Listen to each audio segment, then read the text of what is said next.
Megan Lair, and we have Julie Dennison and Cassie Bradford with the EMTs. They're our first vision for this year, for 2015. Megan's handing out some of our information so you guys can look it over while we speak. Basically what BankIt is we try to create a habit of helping, and in the last 4 years we've been pretty successful at that. We think we have a long way to go, but we've definitely done the right things, we believe. Since the beginning, we have had, BankIt is where people can go into the local donation locations and donate small amounts of money to the vision that's going on. And the banks in town have agreed to match a portion of that. So since the beginning, we have raised $172,555.89 from the community itself, and the banks have matched $59,727 to that, bringing our total raise thus far to $232,282.89 in a short amount of years. So good job, Alva. And we have helped lots of visions, the library, the museum, the rec park, the schools, the fire departments, the list goes on and on. So I'll let Megan take over and kind of tell what we're going to do this year. And again, Megan Lear, president of BankIt, and this is vice president. So we have organized a board of 7 people at this point, governing BankIt, kind of coming up with ideas and working together to decide what areas of Alva need help. So BankIt was created in 2009, actually, at Alva State Bank, when our employees would I work at Alva State Bank. Our employees would work together to raise funds for a neighbor in need, somebody that needed help that Christmas. So during those 2 years, we raised about $9,000 just we invited the other banks that year as well. In 2011, Tosh and I were offered an opportunity to be part of Northwest Oklahoma leadership class, and we were in class 2. And so Tosh and I kind of brought this idea to the leadership class and said, we think that this could be a great avenue for small organizations to get the needs that they, in order to finish their projects or create more pay-it-forward opportunities.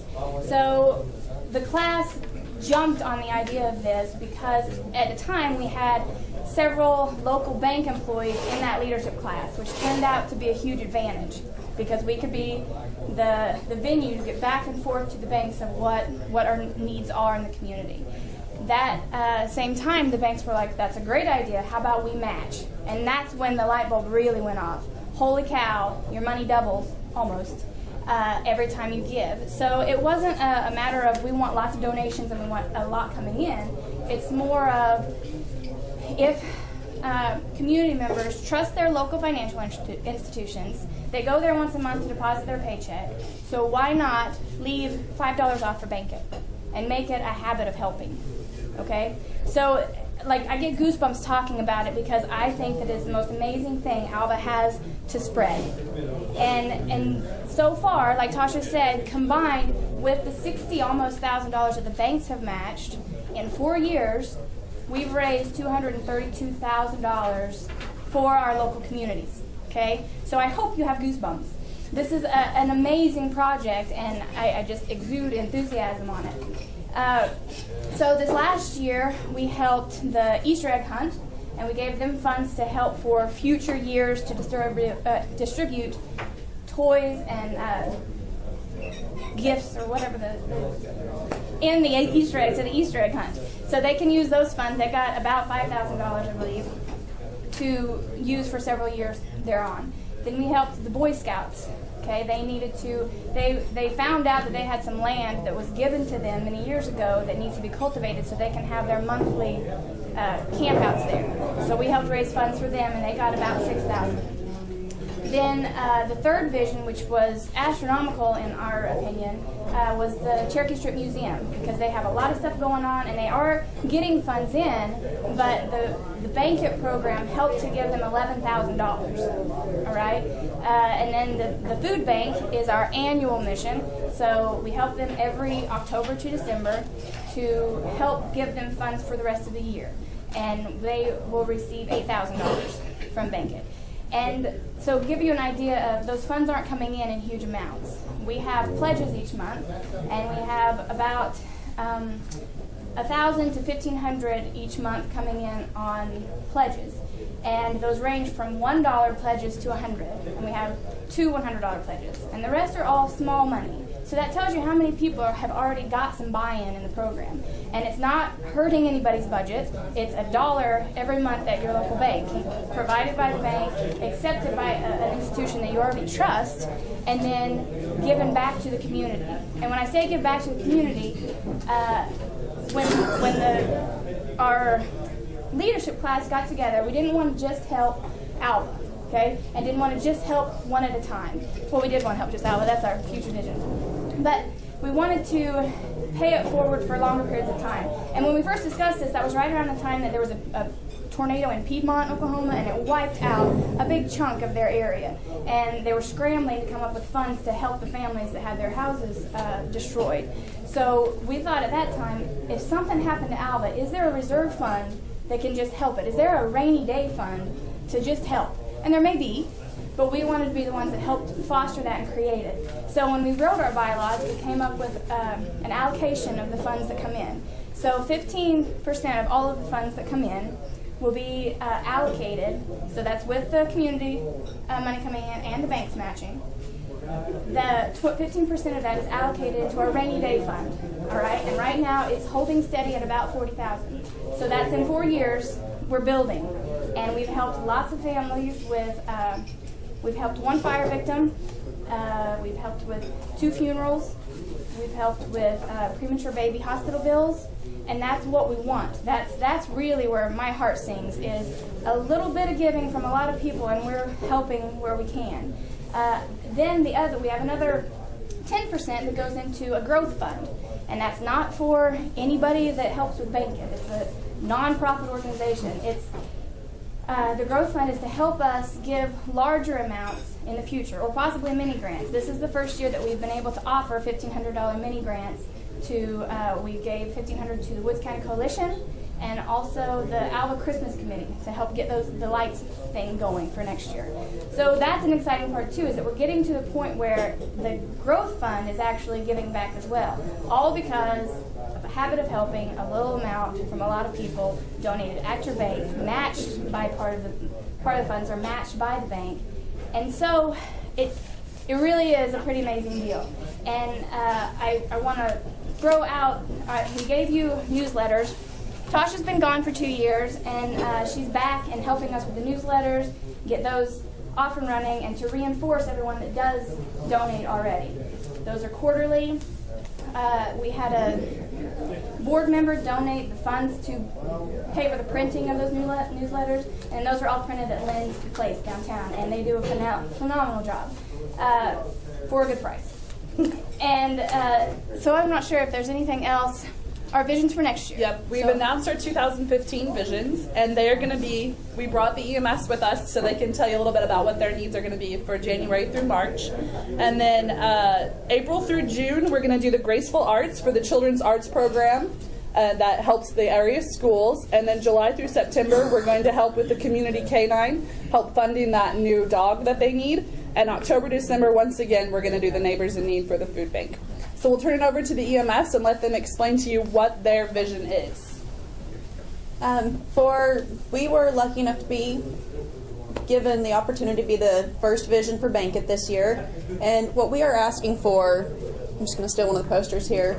This is our Lucas device. We don't have one yet, and many people sit there and they think that this is just a luxury, something that, well, you don't need it. Can we do without this? Maybe. But this is proven. This is a new piece of equipment that's come out. There is one in Northwest Oklahoma that I know about.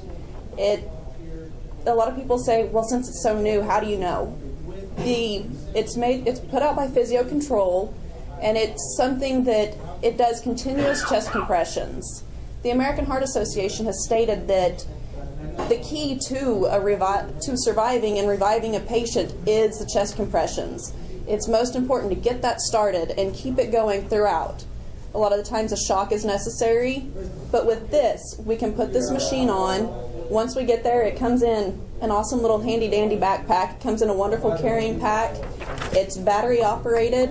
You get it there and you put it on. You slide a little board underneath their back, and it hooks on. There's a spot where you can put the wrist where their arms just aren't falling off. And once you start it, it starts doing chest compressions at the rate that the American Heart Association states is the appropriate rate. It is proven that since we are only human, we can only do chest compressions so long before our chest compressions start falling apart. We start getting weaker. It's very taxing to do CPR. And a lot of the times here in Alva, even if we are only across town, to do that 5 minutes of CPR, it is a workout like you have never had before. Your arms hurt, your back hurts, your leg hurts. You find muscles you didn't even know you had doing it. And this machine takes that part away from us, where in the ambulance, we can be doing other things to help. We can be starting IVs, we can intubate, we can be pushing meds. And so this is something that will help us help the citizens of Alva. It is not something that we have budgeted for, and so that's why we are asking for funds for this.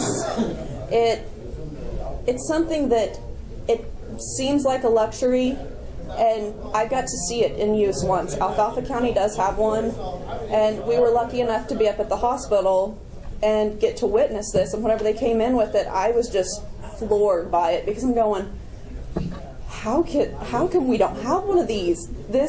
And it was actually a save that I got to witness there, and they accredit it to their quick response and the use of this, because it allowed for continual chest compressions.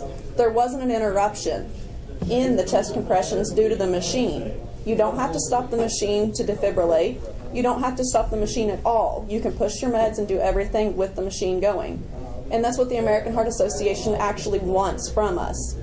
It's saying that minimal interruptions in the chest compression is what will increase the survival rates of our citizens. And it's something that if we get this, it's not just going to be used here in Alva. We respond to more than just here in Alva. We get to go to Tacoma. We get to respond out into the counties. And not only that, but we try to help our hospital. We are on very good terms with Share Medical Center, and we do enjoy whenever they are in need of help up there and they will call us. A lot of the times in the middle of the night, the ER is staffed by one nurse, and after midnight their tech leaves, so they have their nurse and they have their doctor. When they leave, if something like this comes in, they will call for us, and we will come up there and we will help them. And this is another tool that we could use to help the hospital and our community. If anybody has any questions about the Lucas device, I would be more than willing to answer any of them. There's a bunch of statistical, boring analysis stuff that I've read on it, just because I'm a nerd and I kind of like that. What's it cost? Yeah. It's $14,000. The unit itself is $12,000. For the batteries, for the case, for everything else to make it operational in the truck is $14,000. So it's not a small price on it, but with the showing, I believe it was 25 to 30% is increased. The survival rate is increased 25 to 30% once this is put on. How universal is the size of it? I mean, like, you would not need the same. Yes. Same size as my friend Alva. Yes, I could.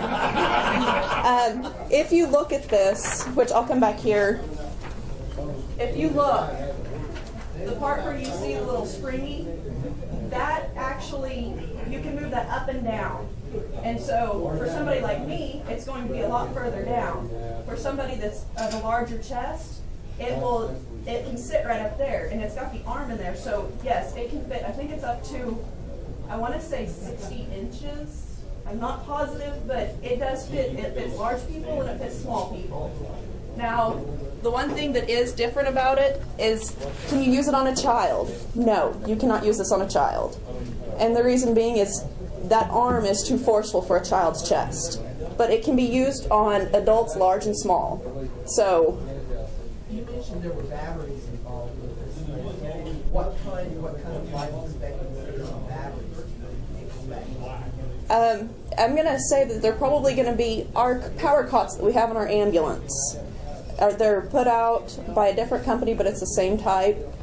We put them on a charger. It usually comes with several of them, but these batteries, we've had one battery on a cot that's 2 or 3 years old go bad. And so, I mean, it's not like your AA batteries. No, it's not like our AA batteries. These batteries last, and they are made for long life expectancies. Rugged use. And How long will they go?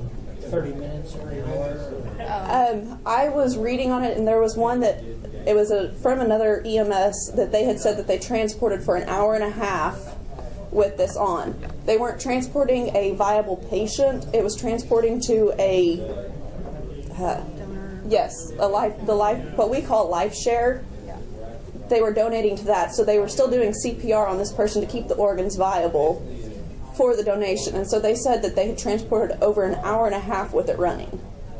So I mean, it's got a lifespan on it, and I would hope that by the time it comes with the 2 batteries that it runs on, and then there's another one, you always keep an extra battery. That's the deal with anything in EMS, is we've always got an extra battery because we don't want our stuff to die. Any other questions? Something else Julia didn't address is they got chosen as the first quarter of this year because they have the opportunity to apply for a matching grant. Yes. So if we can raise 7,000, 14 isn't out of range for BankIt. The Cherokee Strip Museum got 11, so it's not out of range. But if we did come up with half of that, they can apply for a grant that will see that the community is behind this project, and they'll actually get matching funds for that. So banks match, and then if they can apply for this grant, it goes a lot further. So it does have. That's why they're first. I did neglect to mention that. Yes, we do apply. We applied last year, and we were awarded the ORSIF grant. It's part of our trauma fund out of the state, and that is a section of it. And if we can get what funds we can get here, we can get matched from the ORSIF grant. And we will, it's kind of a fun, I'm going to say a fun grant process on it, but it's a long process, and there's points and awards, and the more that we can have, the more that we have as a grant match, the more points we can receive from them. How many ambulances? We currently have 4 ambulances. We are staffed with 3 paramedics. We have 3 advanced EMTs, and then we have 6 or 7 basics. I wish you would have 4 of them. That would, in the perfect world, yes. 4 would be wonderful. 1 would make us all happy. 2 would be excellent. I mean, I'm not going to turn down any number of equipment that anybody wants to donate. And this one is portable, right? Yes, so this one. If one ambulance was on site, somebody could deliver this and get it going. And that's where this backpack, you can't see that it's a backpack, but if you get bored and go on, it's lucascpr.com, you can watch their videos and you can see that it comes in a little backpack, so it's there, and it takes about 20 seconds to apply, because all you have to do is you grab your backpack, stroll out there, unzip your backpack, pull out your board, slide your board into your person, and then you mount this down on there. It's just snap, snap, and you can start your compressions right away. It says 20 seconds is about the approximate time it's going to take for you to get that hooked up and going on your patient. So that, have my partner hooking that up, have me hooking up the AED, we've got this thing made in the shade. And another thing. Is there any kind of adjustment on it? I mean, I think like older people sometimes are, weaker, or you could do more damage if you overcompress. Is there an adjustment for pressure tension? There is not that I know of, and that's something that I asked we've had it before in a demonstration, and whenever he brought it up here, that was one thing that I asked him, and he asked me, he goes, on somebody that's older and more frail, are you going to really be changing your chest compressions? When I started thinking about it, I really don't want to push as hard on them, but it's something I'd rather push too hard than not hard enough. If I'm not pushing hard enough, they're going to not survive. And as a person doing my manual chest compressions, I break ribs. Everybody does. In CPR, that's just a consequence of it. There is trauma involved in the chest. Even if I was doing it on her right now, I would break her ribs. It's just a consequence of doing CPR, and this machine is no different. It's one of those things, you try not to break ribs, but it's showing that with this machine, your placement, you put that on there and their placement stays. Where on us, on humans, we've got our hands, we're in the back of the ambulance, we're bumping around, we're getting jostled around in the back of the thing. If you guys have ever ridden in the back of an ambulance, it's kind of like a hay wagon with square wheels. Yes. I'm just going to be honest, it's not a smooth ride, so it's hard to keep your hands in that one spot. This machine keeps the compressions right here in the center where it's supposed to be. The part that sticks to their chest is actually a suction cup. You put that suction cup on their chest and it stays there, and then it just moves up and down. So it not only will do our chest compressions for us, but it frees us up to do other things in the back of the ambulance. And when you are coming in from 15 miles out in the county, the last code that I worked, I would have given an arm and a leg to have this thing, because it was, I want to say we were about 15 miles out. We were wore out by the time we got to the hospital. And it was just one of those deals that they know we're coming in, our fire department's there waiting for us. They took over, and Cassie and I just went out and we just kind of sat down like, oh, thank goodness. And with this, that takes that fatigue out on us. It takes the human error element out on that part and allows us to do so much more for our patients, for our citizens, and help those that's what we're here for, is to help. Any other questions? Thank you very much. Yep. One more thing before you shut that off too much.